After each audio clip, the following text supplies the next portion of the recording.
Welcome to my channel.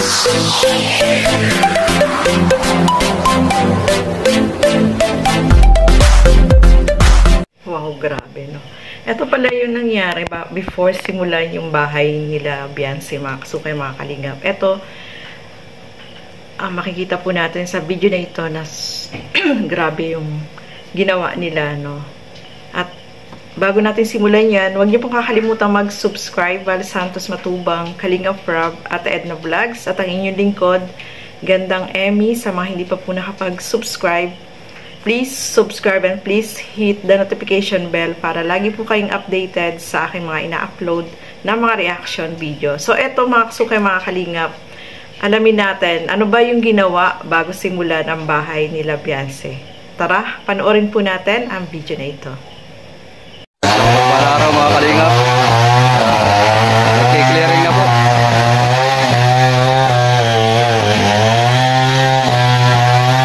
Dito po ito sa lupa ni Beyonce. Isa na po namin.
Ano? Maano yan sa harap? Ito.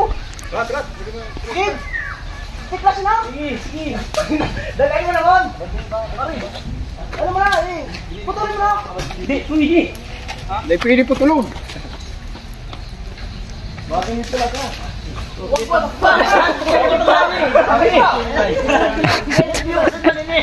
Dito kayo, malayo pa naman. Sige na, ano?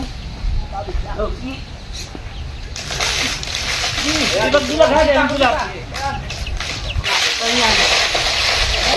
Bueno, pwede na magdulang. Ang pala pa.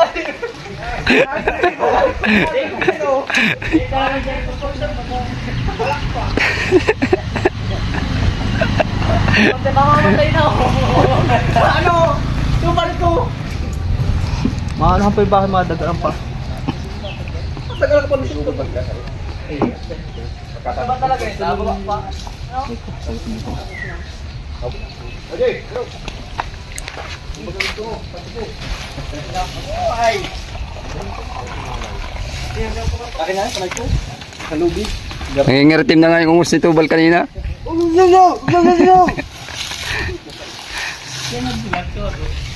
Ay, talay na.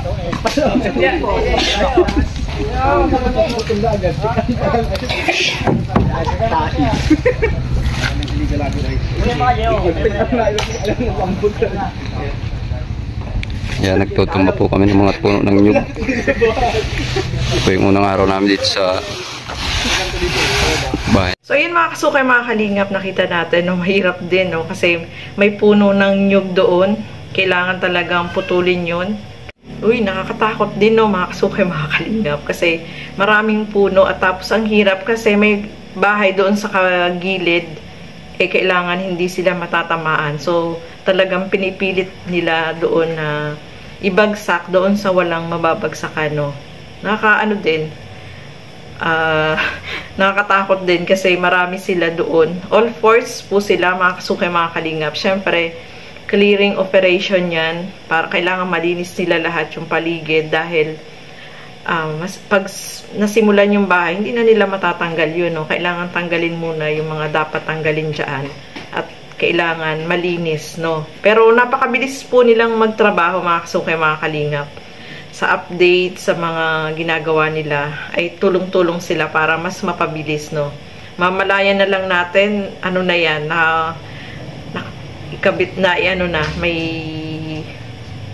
mga hollow blocks na, no? Ganyan sila kabilis magtrabaho, no?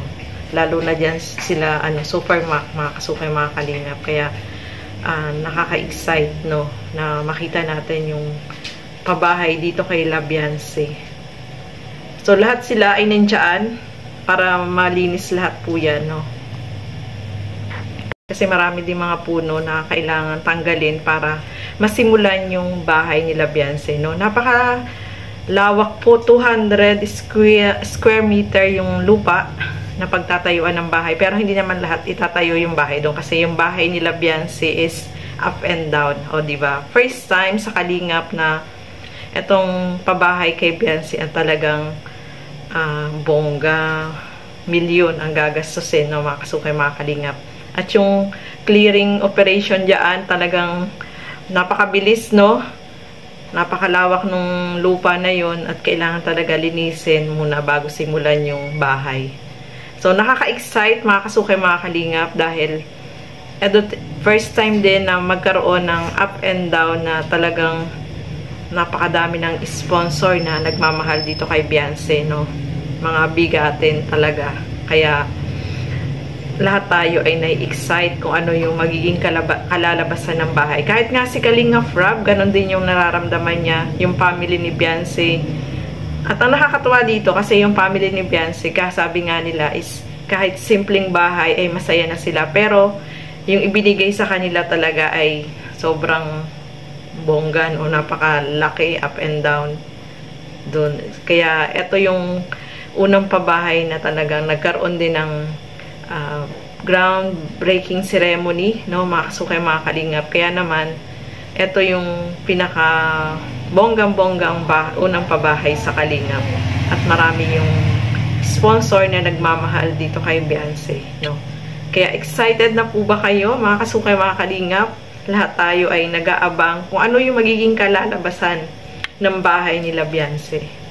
So, ayan po, mga kasukay, mga Kalingap. Maraming salamat po sa inyong panonood at lagi po natin suportahan lahat ng mga Kalingap partners, Kalingap reactors, at syempre, support din po natin Super Mac Vlog, sa kanya po nagmula yung maiksing video. So, hanggang dito na lamang po muna. Keep safe, everyone. Thank you for watching. Mabuhay po tayong lahat. Bye-bye!